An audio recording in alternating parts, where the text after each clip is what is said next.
عالمی یوم خواتین کے طور پر منایا جاتا ہے۔ اس کی تاریخ بھی تقریباً 1 صدی پرانی ہے۔ 8 مارچ 1907 کو امریکہ کی ایک کپڑا مل میں مزدور خواتین نے کام کے اوقات کو 16 گھنٹے سے 10 گھنٹے کرنے اور اجرت بڑھانے کے لیے پہلی بار صدائے احتجاج بلند کیا۔ اسی طرح 8 مارچ 1908 کو نیو یارک میں سوئی سازی کی صنعت سے تعلق رکھنے والی خواتین نے ووٹ کے حق اور بچوں کی جبری مشقت کے خاتمے کے لیے مظاہرہ کیا۔ پھر وقتاً فوقتاً پوری دنیا میں جو ہے وہ احتجاج ہوتا رہا عورتوں کے حقوق کے لیے، ان کو جو ہے وہ حق دلوانے کے لیے، اور بالآخر 1957 میں چین نے خواتین کے عالمی دن کو منانے کا اعلان کیا۔ اس وقت چین اقوام متحدہ میں شامل نہیں تھا۔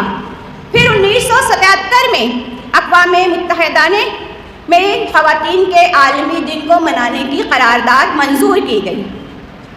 دور کیا تھا کہ ترقی یافتہ ممالک عورتوں کے حقوق کے حوالے سے بہت کام کر چکے تھے، اور جو ترقی پذیر ممالک تھے ان کے یہاں جد و جہد جاری تھی۔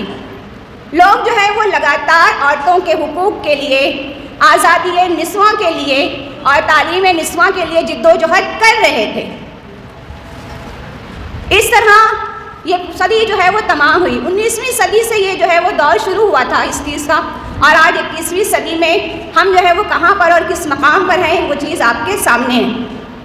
اب یہاں پر میں عورت کا مقام و مرتبہ اس پر گفتگو کرتے ہوئے سب سے پہلے لفظ عورت کے بارے میں بات کرنا چاہوں گی کہ عورت ایک عربی زبان کا لفظ ہے جو عورہ سے نکلا ہے، اور عورہ کے معنی ہے ستر کے، چھپانے کی چیز، وہ حصہ جو کہ کسی کے سامنے کھولنا ہمارے لیے باعث شرم ہے۔ اسی سے عورہ سے عورت بنا ہے۔ عورت کا مطلب ہی ہے چھپانے کی چیز۔ اسلام نے عورت کے مقام کو جو ہے وہ بہت ہی بلند دیا۔ مقام جو ہے اسلام میں عورت کا ہمیشہ سے بہت بلند رہا ہے۔ اس کی حیثیت چاہے ماں کی ہو، بیٹی کی ہو، بہن کی ہو یا بیوی کی ہو، اسلام نے ہر درجے میں جو ہے وہ عورت کو تکریم و تعظیم سے نوازا ہے۔ اگر عورت ماں ہے تو ماں کے ساتھ اس نے سلوک کی تعلیم دی ہے۔ سورۃ البقرہ، سورۃ النساء، سورۃ الانعام، سورہ بنی اسرائیل، سورہ عنکبوت، سورہ لقمان، سورہ احقاف میں متعدد جگہ پر اللہ تعالیٰ کے حق کے بعد والدین کے حق کا ذکر ملتا ہے۔ میں یہاں پر ایک مثال دینا چاہوں گی کہ سورۃ الانعام کی آیت نمبر 151 میں ارشاد باری تعالیٰ ہے کہ اے نبی صلی اللہ علیہ وسلم ان سے کہہ دیجئے کہ میں تمہیں سناؤں کہ تمہارے رب نے تم پر کیا پابندیاں عائد کی ہیں، اس کے ساتھ کسی کو شریک نہ کرو اور والدین کے ساتھ نیک سلوک کرو۔ بارہا جو ہے وہ والدین کے ساتھ نیک سلوک کرنے کی تاکید آئی ہے۔ میں نے آپ کو صرف ایک ہی مثال دی ہے۔ اسی طرح صحیحین یعنی بخاری شریف اور مسلم شریف کی حدیث ہے کہ حضرت مغیرہ بن شعبہ رضی اللہ تعالی عنہ سے روایت ہے کہ آپ صلی اللہ علیہ وسلم نے فرمایا، بلا شبہ اللہ نے تم پر اپنی ماؤں کی نافرمانی اور حق تلفی حرام کر دی ہے۔ پیاری بچیوں دھیان دو کہ اللہ تعالیٰ جو ہے وہ کیا فرما رہے ہیں یہاں پر، حدیث کے حوالے سے جو یہاں پر بات ہو رہی ہے کہ اپنے ماؤں کی نافرمانی اور حق تلفی کو صحیحین کی حدیث میں کہا گیا ہے کہ یہ حرام ہے۔ ہمیں اس پر بہت زیادہ جو ہے وہ دھیان دینے کی ضرورت ہے۔ اسی طرح بخاری شریف کی ایک روایت ہے کہ ایک شخص نے جو ہے وہ آپ صلی اللہ علیہ وسلم سے پوچھا کہ یا رسول اللہ صلی اللہ علیہ وسلم، لوگوں میں میرے حسن سلوک کا سب سے زیادہ حقدار کون ہے؟ آپ صلی اللہ علیہ وسلم نے فرمایا، تمہاری ماں۔ اس نے پوچھا پھر کون؟ آپ نے فرمایا پھر